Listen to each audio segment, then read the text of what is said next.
Bonjour YouTube, bienvenue dans cette seconde partie du Café Normand. Nous sommes le 6 novembre 2024 et après avoir vu les questions d'actualité au Sénat en France, nous allons partir de l'autre côté de l'Atlantique pour faire un petit bilan des élections aux États-Unis qui sont toujours en train de se faire. Enfin, du moins, les gens ont voté, mais le dépouillement est en train de se poursuivre. Et d'ailleurs, en plus là de ce que je vois, le dépouillement, on est en train de recevoir des résultats en direct, donc on va pouvoir les commenter ensemble. Voilà, donc on va revenir sur les différentes élections qui ont eu lieu. Et pourquoi je dis les élections? Parce qu'il y en a eu plusieurs. Mais on va d'abord commencer par parler de celle qui est sur toutes les lèvres. Voilà, je vais zoomer la carte. Hop. L'élection présidentielle des États-Unis. On a eu l'occasion de la couvrir. C'est une élection qui se fait au scrutin indirect avec une logique de collège électoral de grands électeurs. Et donc c'est celui qui a le plus de grands électeurs qui devient président de la République. Il se trouve que on n'a pas eu le résultat, nous, tout de suite, dans l'immédiat. Il a été connu, je crois, vers les environs de 8 heures, nous, heure française. Donc il se trouve que là, au vu des résultats qu'on a, c'est Donald Trump qui a été élu président de la République, 47e président de la République fédérale des États-Unis d'Amérique. Voilà, puisqu'il a, pour l'instant, remporté 277 grands électeurs sur attends, 270, 27, 54, sur les 541 qu'il y a au total. Les élections, vous voyez, le résultat n'est pas terminé. J'en profite pour dire que je ne sais pas si la VOD va être bien longue, puisque là du coup je vais devoir parler et que je ne sais pas si ma voix va tenir. Mais on va faire un petit débrief sur les élections pour voir un petit peu ce qu'il en est et quelles sont donc les perspectives pour les États-Unis. Je vais pas y aller par quatre chemins, hein. J'ai grosso modo juste cette carte-là à commenter. Donc voilà, ça ne va pas prendre trop longtemps. Au moins, ça fera une VOD courte. N'hésite pas à me dire si elle t'aura plu, YouTube, hein, sur le fait que la VOD soit peut-être plus courte que d'habitude.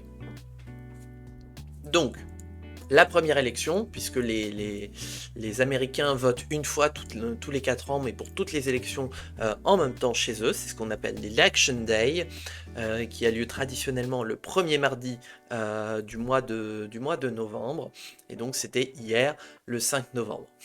Première élection, l'élection du président. Donc là, on voit qu'actuellement, sur cette carte, le dépouillement n'est pas encore terminé, mais que Donald Trump a réussi à sécuriser 277 grands électeurs dans différents États. Et donc, il est donc assuré d'être élu président des États-Unis, 47e président. On l'a vu et on en avait parlé dans un agenda politique, d'ailleurs je crois que c'était le dernier, le système électoral des États-Unis, voilà, est très particulier et fait que des fois ça peut prendre beaucoup de temps, comme en 2020 où il avait fallu plusieurs jours avant qu'on ait les résultats définitifs de l'élection de Joe Biden.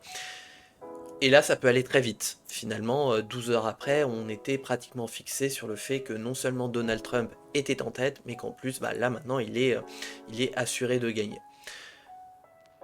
Lawgivers 2, Lawgivers 2. Alors, bon, j'aimerais bien, mais le truc, c'est que j'ai finalement déjà la carte pour faire les résultats. Donc, voilà, on va rester là-dessus. Bah, j'ai envie de dire, toc, on va faire un poll. Un petit sondage. Allez, juste pour vous. Est-ce qu'on réussit l'élection dans Lawgivers oula. Lawgivers 2. Voilà. Toc. Et je vais mettre... Voilà, 5 minutes, toc. Voilà, vous pouvez voter. J'ai lancé un sondage pour savoir si vous voulez qu'on fasse un petit bout en plus sur Lawgivers 2 pour voir un petit peu le fonctionnement du système électoral des États-Unis. Et voilà, grosso modo. Donc il y a 50 États. À l'intérieur, il y a un certain nombre de grands électeurs, 541 au total. Et donc ils sont répartis À peu près, ça dépend vraiment des États, mais ça dépend de la population. Donc dans les États avec beaucoup de population comme la Californie, voilà, on va avoir 54 grands électeurs. Et à l'inverse, dans des États, oui voilà, comme le Wyoming, qui je crois est l'État où il y a le moins de population dans tous les États-Unis, il n'y a que 3 grands électeurs. Sachant que le plancher minimum, c'est 3 grands électeurs. Il ne peut pas y avoir en dessous de 3 électeurs. Je l'ai appris il y a quelques semaines et franchement j'étais très surpris de ça. Donc voilà, dans la plupart des États ruraux des États-Unis, on retrouvera, voilà, par exemple, Dakota du Nord, 3 grands électeurs, Alaska aussi, trois grands électeurs, hop, où est-ce qu'il y en a d'autres La 4, ah, Dakota du Sud aussi, ah bah d'accord, dans les deux Dakota, on a trois grands électeurs, il me semble qu'il y en a d'autres, où sont-ils planqués?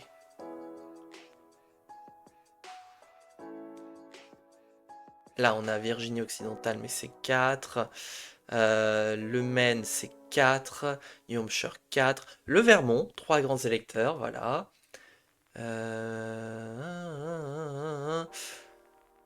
Hawaï, 4 aussi. Bref, voilà, il y a un niveau plancher qui est de 3 grands électeurs. Et d'ailleurs, il y a une autre subtilité du système des grands électeurs aux États-Unis. Bernie Sanders, RPZ le Vermont. Il y a aussi une particularité donc du mode de scrutin des grands électeurs, qui est que pour la présidentielle, c'est un scrutin par État avec la règle qu'on appelle du winners take all. Takes all. Le winner remporte tous les grands électeurs. Donc là, mettons, allez, on prend, tiens, un État où c'est kiff-kiff. Voilà. Par exemple, le Wisconsin, État qui a été remporté par Donald Trump. Vous voyez, il a recueilli 49,7% des voix. Kamala Harris en a remporté 48,8% des voix. Donc, qui sont les deux candidats principaux des deux grands partis. Le Parti démocrate d'un côté, le Parti républicain de l'autre. Vous voyez, ça s'est joué à 30 000 voix et quelques. Et bien du coup, comme Donald Trump est en tête dans le Wisconsin, il rafle les 10 votes du collège électoral, les 10 grands électeurs. Il n'y a pas de répartition au prorata. Il y a 2 exceptions, 2 États qui font exception, le Maine et... j'ai oublié. Je crois que c'est l'Idaho. Il me semble, je ne sais plus, tiens j'ai un doute. Mais il n'y a que 2 États sur 50 où c'est une règle à la proportionnelle, où donc voilà la répartition se fait en fonction du score obtenu des candidats. Donc voilà un petit peu comment on en arrive à cette carte-là. Donc il y a des... Grosso modo, la plupart des États sont soit acquis à un camp, soit acquis à un autre. On retrouve grosso modo les États de la côte Est et de la côte Ouest qui sont bien souvent acquis aux démocrates, avec souvent aussi l'Illinois qui vote démocrate. Et à l'inverse, on retrouve la grande partie centrale de l'Amérique, voilà, qui souvent vote, enfin qui tout le temps vote pour les républicains. J'entends sur les quelques années précédentes, hein, parce que si on remonte très loin dans l'histoire des États-Unis, il y a quand même des changements. Au milieu de ces deux grandes tendances, on va retrouver certains États qu'on appelle les swing states en anglais, ou les États pivots, qui peuvent pencher en faveur d'un camp ou d'un autre. Et comme ce sont des États où, rappelez-vous, le gagnant il rafle toute la mise, et ben c'est important de sécuriser ses électeurs pour pouvoir justement essayer de récupérer les grands électeurs là-bas, parce que des fois ça se joue à quelques centaines de voix, notamment je me souviens bien en 2020 en Géorgie et en Pennsylvanie où ça s'était joué à quelques voix près. Là c'est quand même un petit peu plus séparés. En Pennsylvanie, la victoire pour Trump a été acquise avec un peu plus de 150 000 voix d'avance. Et en Géorgie, avec 120 000 voix d'avance aussi. Donc voilà, c'était il y avait un petit peu moins d'embâge de ce côté-là. Donc voilà un petit peu ce que ça donne. Donc le dépouillement n'est pas terminé puisque du coup, eux là, le jour commence à se lever aux États-Unis sur la côte est. Hein, voilà, donc les dépouillements reprennent et les scores qu'on voit s'actualiser de chaque côté en vote populaire viennent sans doute justement des États qui n'ont pas terminé leur dépouillement parce que vous voyez par exemple en Géorgie ils n'ont pas terminé, ils sont à 87% des votes reçus. Mais du coup, quand bien même l'élection, enfin, quand bien même tous les bulletins seraient 97%, oui, j'ai dit combien? J'ai dit quoi? Ah, j'ai pas dû dire 97.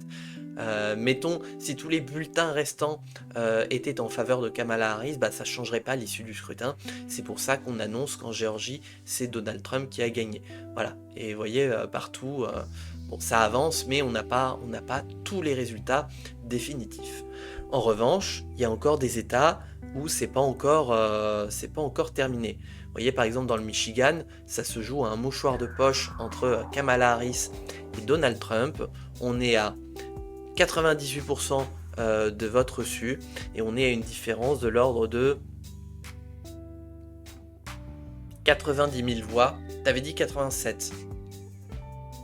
Ah, j'ai dit 4. Ah, j'ai dit... Ah oui, ok, non, c'est moi qui ai ripé. En même temps, bah voilà, 90... je crois que c'est 90, hein. 70, 90...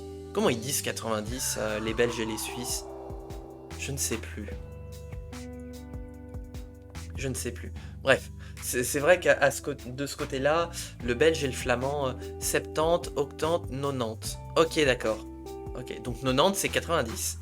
Donc à 97%, ça me fait trop rire. Voilà, à 97%, on a les résultats.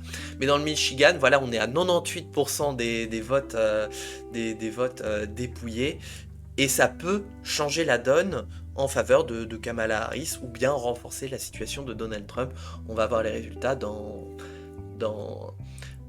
bah, j'ai envie de dire dans la journée pour eux aux États-Unis, mais pour nous dans la nuit en fait. Voilà, tout simplement. Voilà, donc il y a encore quelques États. Le Maine avec 4 votes, le Michigan avec 15 votes, l'Alaska avec 3 votes, l'Arizona avec 11 votes et le Nevada avec 6 votes qui n'ont pas encore terminé leur dépouillement et donc où les résultats ne sont pas encore complets pour l'élection présidentielle. Quand bien même il ne soit pas complet, vous le voyez bien, hein, Donald Trump a acquis 277 grands électeurs, donc voilà, l'issue du scrutin est déjà décidée. On connaît l'identité du 47e président des États-Unis. Donc après avoir été le 45e président des États-Unis entre 2016 et 2020, Donald Trump a réussi l'exploit que d'être réélu à la tête des États-Unis et donc va être élu et investi à partir du mois de janvier 2025, président jusqu'à fin 2030. Non, jusqu'à fin 2028. Les additions, c'est dur. Hein. Quand on est malade, voilà, il va être président pendant 4 ans et va pouvoir mener la politique sur laquelle il a fait campagne pendant la campagne électorale, justement. Donc ça, c'est la première élection qu'il y a eu, puisqu'on parle des élections américaines. Les Américains ne votent pas simplement que pour leur président, ils ne votent pas que pour leur exécutif. Contrairement à la France, où nous, on a vraiment chaque élection qui a eu lieu à une date précisément, je vous le rappelle, les Américains votent pour toutes leurs élections en même temps. La seconde élection, qui a eu lieu, c'est l'élection au Sénat, la chambre haute des États-Unis. Ah! Et là où, encore une fois, pareil, on n'a pas encore les résultats définitifs. Les sénateurs sont élus, il y a du coup 101 sièges, donc en général 2 par État. C'est à peu près comme ça que c'est organisé. Et donc, les sénateurs sont élus pour une durée de 12 ans, et ils sont renouvelés par tiers tous les 4 ans. C'est-à-dire que là, en fait, l'élection qu'il y a eu ne visait pas à renouveler les 101 sièges du Sénat, mais du coup les 33 ou 34 sièges à chaque fois, et donc on roule tous les 3 ans, c'est 30 et quelques sièges différents qui sont renouvelés petit à petit. C'est finalement un petit peu comme notre Sénat à nous en France. Donc le Sénat, c'est la chambre haute des États-Unis qui a des pouvoirs supérieurs à nous, notre Sénat en France. Et c'est notamment là, si je me souviens bien, où siège le vice-président des États-Unis, qui est donc le colistier de Trump en l'occurrence. Oui, c'est ça. Oui, parce que il a voix prépondérante sur les décisions du Sénat. Donc on renouvelait un tiers du Sénat, et voilà un petit peu la carte des résultats qui nous sont parvenus.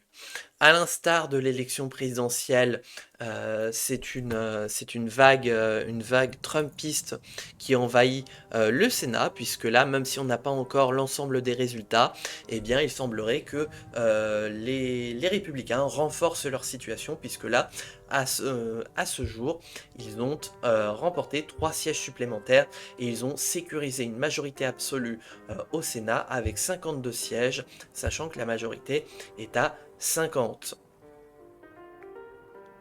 C'est dommage, on ne sait pas. Là, c'est dommage avec cette carte. J'aurais pu le prévoir, mais bon, je suis malade, donc j'ai pas la tête à ça. La différence pour savoir justement dans quels états des sièges ont été perdus. Voilà, donc les démocrates pour l'instant ont perdu 3 sièges.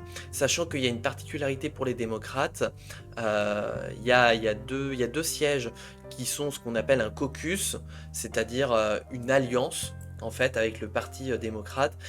Nous en France on dirait apparenté. On a à l'Assemblée nationale et au Sénat les groupes politiques, et on a les apparentés aux groupes politiques. Et bien là c'est la même chose. Grosso modo, on a 2 sénateurs qui sont apparentés au Parti démocrate, mais qui n'en font pas complètement partie. Il y a dans le Vermont Bernie Sanders, qui est donc sénateur affilié démocrate, qui lui a été réélu d'ailleurs, puisqu'en fait il est sénateur depuis un moment du Vermont.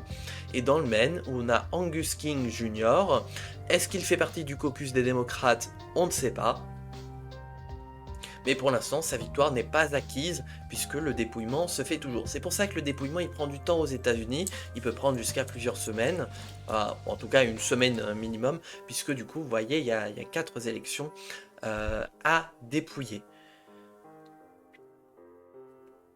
Donc encore une fois, il y a des États où la situation ne change pas, hein. Voilà, on retrouve les États qui sont typiquement démocrates sur les côtes, et les États républicains dans le centre des États-Unis, avec de temps en temps voilà, des petites particularités, des petits votes.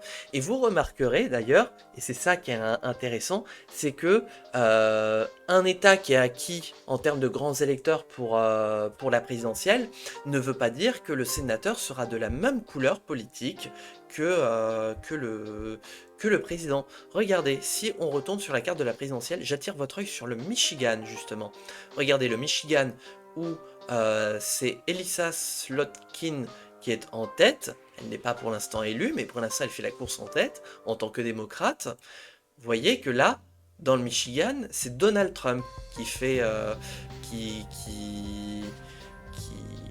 qui est en tête. J'allais dire, je crois qu'on a reçu des résultats. Non, pas du tout. Regardez aussi pour le Wisconsin, Donald Trump a gagné, mais au Sénat, ce serait Tammy Baldwin, un démocrate, qui serait en tête et en passe de remporter l'élection. Donc vous voyez, c'est pour ça que du coup, il y a différents bulletins de vote, et c'est pas parce qu'un État est d'une couleur au niveau des grands électeurs que ce sera la même chose du côté du Sénat et des autres scrutins. J'aurai l'occasion d'y revenir. Mais ce qui est sûr, c'est que du coup, Donald Trump, républicain, va pouvoir compter c'est pas encore, on ne sait pas encore à combien de sièges près, mais va pouvoir compter, au moins c'est sûr, sur le soutien du Sénat qui va pouvoir appuyer sa politique. Il faut savoir que précédemment, le Sénat était à égalité complète entre démocrates et républicains. Et donc c'était Kamala Harris qui faisait voix prépondérante en tant que vice-présidente des États-Unis et donc présidente du Sénat, ou vice-présidente du Sénat, je ne sais plus. C'était elle qui du coup faisait pencher la balance quand il y avait une égalité de voix entre les démocrates et les républicains. Là maintenant, Donald Trump n'aura pas cette question à se poser, il a au moins, puisque c'est pas terminé, 52 sénateurs derrière lui, et il va pouvoir peut-être en compter un 53e en Pennsylvanie, un 54e au Nevada, etc., etc. Ça marche, merci Bazar des Fées. Voilà, donc les démocrates ont perdu la présidence et leur mainmise sur le Sénat. Ça, c'était pour la deuxième élection. Il y a une troisième élection qui a eu lieu, c'est l'élection à la Chambre des représentants, qui, comme pour la France, c'est la chambre basse des États-Unis, 218.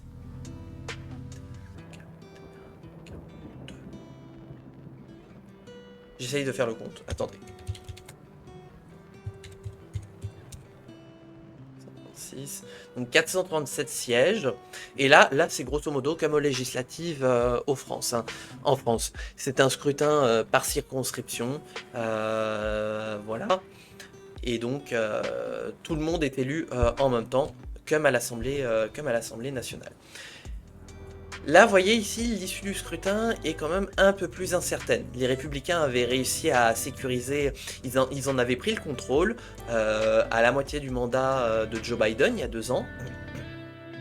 Ils en avaient pris le contrôle avec, je crois, 221 sièges, donc tout juste plus que la majorité, mais du coup, ils en avaient pris le contrôle, là où avant, les démocrates en avaient le contrôle. Donc là, le dépouillement suit toujours son cours, mais vous voyez que pour l'instant, on ne sait pas qui a la majorité. Pour l'instant, les républicains sont en tête, mais on va voir en fonction des dépouillements qui vont avancer, de savoir est-ce que aussi dans la chambre basse, Donald Trump va avoir un soutien, ou bien est-ce que au contraire, les démocrates vont réussir à retrouver leur majorité à la chambre basse, et donc pouvoir exercer un contre-pouvoir sur Donald Trump. On peut être sûr de rien. Voilà, on va voir les tendances. Moi, de mon pronostic, voilà, alors ça vaut ce que ça vaut. Hein. C'est vraiment moi, Saslil, qui fait un pronostic et qui donc pas grand chose, pas beaucoup de chances de se réaliser. Je partirais du principe que non, en plus, qu'est-ce que je disais? Non, j'allais dire que voilà, ce serait peu probable que les démocrates réussissent à retrouver une majorité, sachant qu'ils étaient déjà en minorité pendant les 2 dernières années. Et vous voyez, on voit même a perdu un siège, a gagné un siège. Voilà, donc non seulement à l'heure qu'il est, les républicains n'ont pas encore la majorité, mais ils semblent s'y diriger, ils ont même gagné un siège, ce qui ferait que si on reprenait les mêmes équilibres, et ben ils auraient même 222 sièges, donc un siège de plus, voilà. Ah oui, ça c'est pour, c'est pour les scrutins nationaux, les estimations qu'on a. Donc, oui, bah oui, voilà.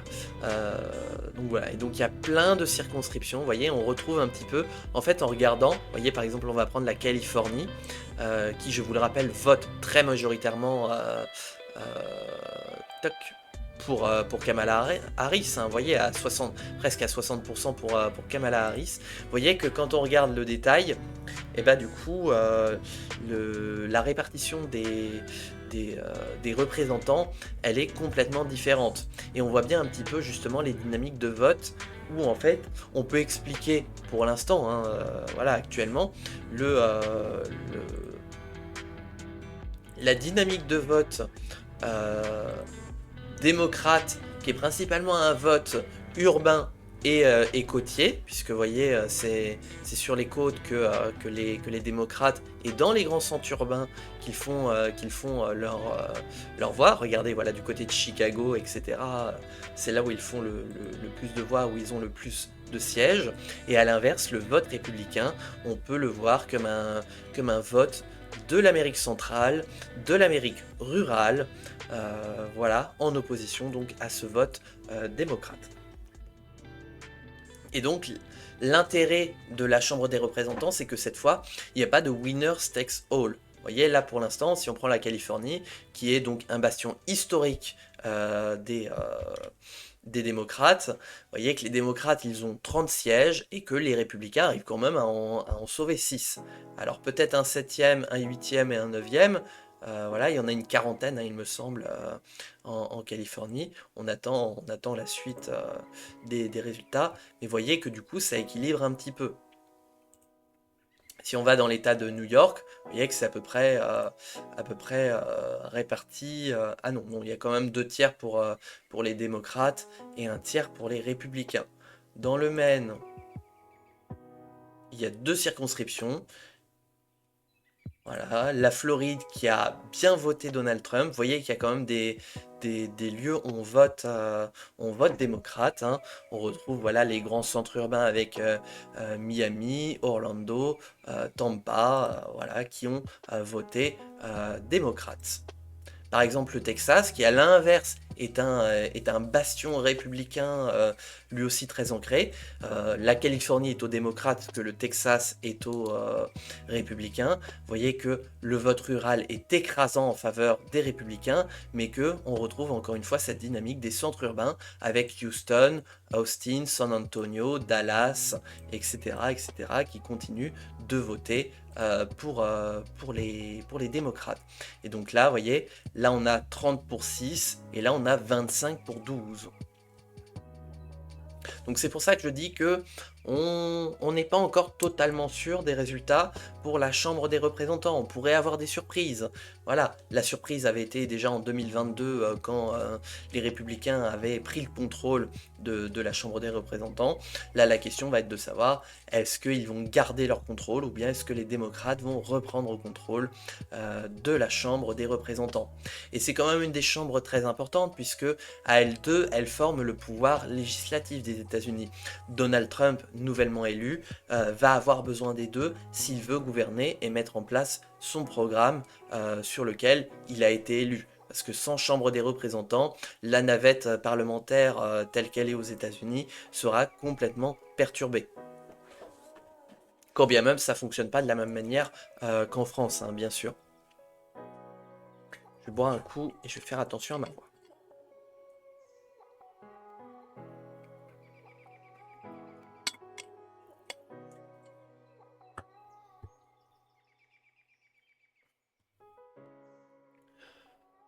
Voilà donc à présent pour la carte des résultats pour la Chambre des représentants. Donc pour l'instant on ne sait pas qui aura la majorité dans la Chambre. Les résultats ne sont pas encore parvenus. Ça devrait peut-être se décanter nous dans la nuit, je dirais, vers ouais, plus du côté de 2-3 heures du matin. On devrait avoir plus d'estimation à ce moment-là. Mais bon, moi à ce moment-là, je dors et je dirais même que j'ai pratiquement terminé ma nuit à 2 heures du matin. Mais voilà, on va en avoir plus de résultats certainement demain. Je vous le disais, il y a plusieurs élections. On a vu la 3e, la Chambre des représentants. Il y a aussi la 4e élection, qui est celle des gouverneurs. Et pareil, c'est un peu comme au Sénat, tous les gouverneurs ne sont pas élus en même temps. Il y a un roulement des gouverneurs des États-Unis. Il me semble que ça doit être d'ailleurs le même que pour le Sénat. Parce que là, si je compte 1, 2, 3, 4, 5, 6, 7, 8, 9, 10, 11. Ah, 11... Ah ouais, non, donc ça doit être des roulements... Tiens, je vais regarder.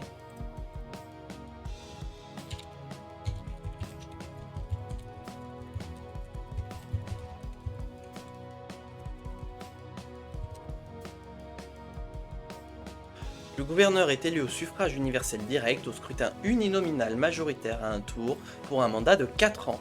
2 ans dans le New Hampshire et le Vermont. Ok. Bah alors comment ça se fait que du coup on n'est pas tout le monde vu que c'est tous les 4 ans? Dans 11 territoires, ouais.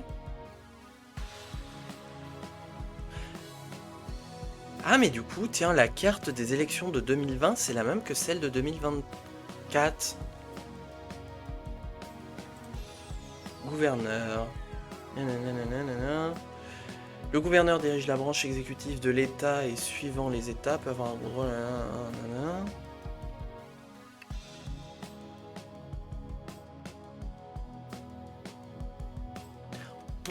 Bah, c'est bizarre. Ou alors c'est peut-être pas là, c'est peut-être plus tard dans l'année. Là, je ne saurais pas l'expliquer. Si quelqu'un saurait m'expliquer pourquoi, parce que là, du coup, je viens de voir, hein, le mandat d'un gouverneur, c'est 4 ans. Il est réélu tous les 4 ans, sauf dans le New Hampshire et dans le Vermont. Voilà, dans ces territoires-là où le mandat est de 2 ans, donc il se fait en même temps que le renouvellement de la Chambre des représentants. Mais, euh, mais voilà, donc on a eu les résultats. Là, pour le coup, on connaît les noms des nouveaux gouverneurs. Ah bah tiens, je vais rouvrir l'onglet parce que ça pourrait... merde. Ça pourrait faire... On pourrait avoir le... Ah, non, pas du tout. Oups. Ah, voilà, pardon. Toc, voilà. Mhm. Et donc, grosso modo, de ce que je vois... Ouais, alors, faut regarder, c'est très petit. Eh bien, de ce que je vois, les républicains, en fait, ont réussi à conserver tous les États qu'ils avaient réussi à acquérir en 2020, de ce que je vois sur cette carte. Puisque du coup, en 2020, ils avaient acquis le Montana, qui était auparavant démocrate et qui est devenu républicain. Et c'était d'ailleurs leur seule prise. Attendez, il y a d'autres États aussi. Non, bah attendez, je... Ah mais non, mais c'est les petits États, mais oui, voilà, c'est les petits là. Donc non, grosso modo, voilà, les républicains ont gardé le contrôle de, de leurs États. Et donc voilà, ils ont 27 États contre 23 pour les démocrates. Et donc les gouverneurs, en fonction des États, puisque on est dans une république fédérale décentralisée, en fonction des États, les gouverneurs ont des attributions plus ou moins grandes et un contrôle sur différentes dispositions, comme par exemple le budget. Il y a des États où c'est une compétence du gouverneur de décider du budget et de la fiscalité. Donc c'est quand même un poste très important. Et là, voilà, on voit encore une fois la différence entre le vote présidentiel, le vote sénatorial et le vote du gouverneur. Puisque, vous voyez, on va prendre justement le New Hampshire et le Vermont, qui sont largement acquis à Kamala Harris pour la présidentielle. Hop. Et qui là, du coup, non seulement sont passés en 2020 républicains, non d'ailleurs ils y étaient déjà républicains en fait, qui sont républicains depuis un moment, mais qui le sont largement. Regardez, Phil Scott qui met presque les 3/4 de voix dans la tronche de Esther Charleston en tant que gouverneur du Vermont. Donc voilà, encore une fois, les résultats d'une élection nationale ne peuvent pas permettre de deviner les résultats d'une élection locale. Voilà. Et donc on en arrive avec des cartes complètement différentes. Voilà. Tiens, si on regarde la Caroline du Nord, vous voyez par exemple la Caroline du Nord qui vote pour Donald Trump et pourtant qui vote pour un gouverneur démocrate. Voilà. Élu très largement d'ailleurs. 800 000 voix. Ouais, effectivement. 800 000 voix d'avance. Donc c'est très intéressant de voir un petit peu justement qu'il y a bien une dichotomie qui est faite au niveau des votes. Euh, En gros, tous les Américains ne votent pas démocrate, démocrate, démocrate, démocrate, républicain, républicain, républicain, républicain. Peut y avoir des changements. Il y en a qui veulent voter républicain pour la présidentielle, démocrate pour les sénatoriales, démocrate pour la Chambre des représentants, et puis républicain pour l'État. Voilà. Euh, et il y a tout un tas de scénarios comme ça qui fait que toutes les élections sont en soi différentes.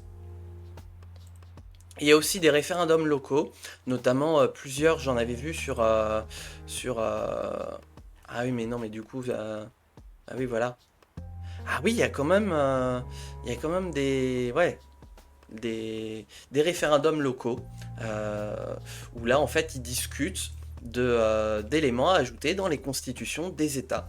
Par exemple, en Alabama, eh bien, il y avait un référendum sur...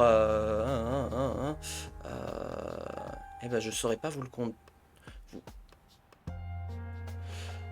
Sur un transfert du contrôle du territoire du comté de Franklin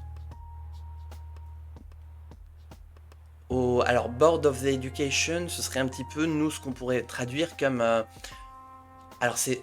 Ouais, un petit peu le rectorat, puisque nous, on a le rectorat qui représente le ministère de l'Éducation nationale au niveau régional et départemental. Voilà. D'ailleurs, régional, en fait, les recteurs sont régionaux.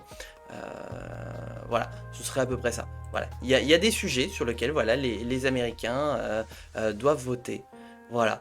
Par exemple, en Alaska, il y avait deux sujets de référendum, augmenter le salaire minimum et requires paid sick leave. Je crois que c'est les congés maladie, ça.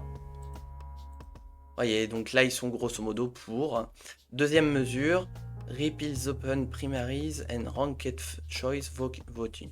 Voilà, donc tout un tas de choix, enfin tout un tas de mini-référendums locaux sur lesquels les Américains sont amenés à s'exprimer. Donc ils sont propres à chacun des États, hein.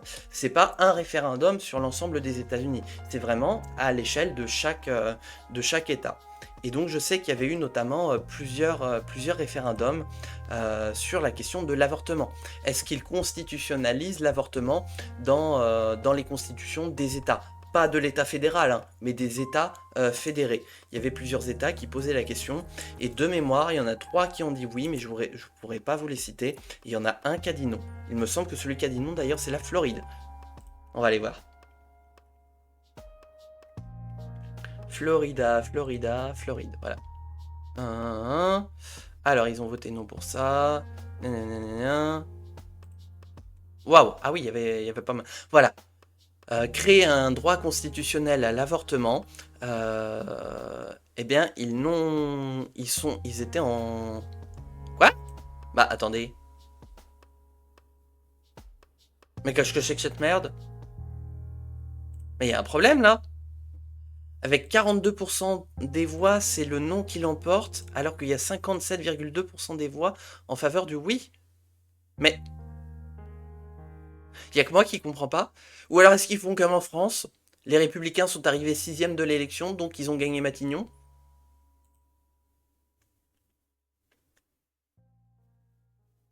Euh... Non, là, je comprends pas. Ouais.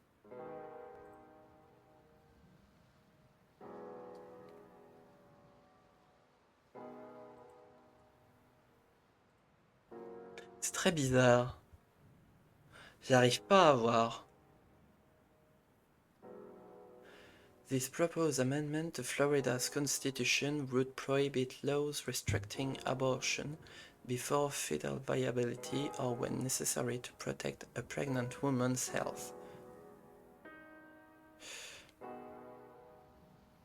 Donc cet amendement à la constitution de la Floride voudrait empêcher toutes les lois qui restreignent l'avortement pour protéger la santé des femmes. Mais on est bien d'accord là? Non mais... Vous lisez comme moi, hein, on est bien d'accord. Je vois là 42,8%, 4 544 892 voix. Donc ils sont en minorité par rapport au yes, et pourtant c'est le non qui a gagné. Euh, Là c'est curieux. Autant effectivement sur les autres élections, hop, oula, revenons sur... voilà. Autant sur les autres élections, effectivement, il n'y a pas de... Il n'y a pas de suspense. Il y a finalement plus qu'à la Chambre des représentants où il y a du suspense. Mais voilà, les présidentielles on est fixé, les sénatoriales on est fixé, les gouverneurs on est fixé, mais alors les référendums, là j'ai pas compris. C'est un mystère. Écoute, bah, je vais demander aussi à YouTube, hein, YouTube, si tu as compris ce qu'on vient de lire. Attendez, je vais vous le remettre. Floride, hop, voilà. Toc. Qu'est-ce que tu as compris de ça? Voilà, n'hésite pas à me le dire en commentaire, parce que je suis pourtant pas plus con qu'un autre, si on considère que tout le monde est con, hein, vraiment, voilà. Si la moyenne est vraiment basse. Hein. Pour moi, j'ai vraiment l'impression que c'est le oui qui a gagné. Enfin, je sais pas, il y a 6 millions de voix en faveur du oui pour le droit à l'avortement. Et pourtant, c'est le non qui a gagné. Si t'as compris YouTube, n'hésite pas à m'expliquer en commentaire. Je veux bien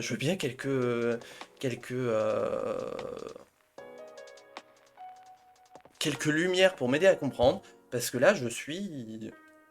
Ou alors c'est parce que... Bah non, parce que dans tous les cas, c'est 99% des bureaux dépouillés. Bref, je comprends pas. Et je voudrais bien des lumières pour m'éclairer. Donc n'hésite pas à me le dire. Voilà. Pour que je puisse en apprendre. Voilà. En apprendre davantage. Pourquoi ça me remet à chaque fois sur la Floride? C'est bon là. Ah mais parce que... Si, je sais pourquoi. Si, mettons, je vais en Arizona, et là, hop, Arizona, effectivement, voilà. Ah oui, 61, dis donc, ils avancent pas beaucoup en Arizona. Hein. Après, ça dépend de s'ils ont beaucoup de référendums locaux. Arizona. Ils en ont combien? Ouf. Ah oui, proposition 315. Pourquoi on passe de... On va de 133 à 140, et ensuite on passe à 311. Oh là là, tellement de mystères. Je sais qu'il me semble en Californie, ils avaient, mais alors une quantité de sondages. Ah non, pas tant que ça. Mais alors j'avais appris que le bulletin de vote, enfin euh, l'agrégat des différents bulletins de vote pour les différentes élections, ça fait 6 pages au total à dépouiller en fait. Donc c'est pour ça que ça prend du temps, par exemple en Californie. Tac. Mais donc voilà un petit peu pour les élections des États-Unis. Donc on sait maintenant à cette heure, ça continue, mais on sait que Donald Trump a acquis la présidence, qu'il va pouvoir compter sur une majorité au Sénat, qu'il a une majorité de gouverneurs derrière lui. Aura-t-il la majorité à la Chambre? On ne sait pas encore. Voilà, mais on devrait avoir les informations dans les prochaines heures.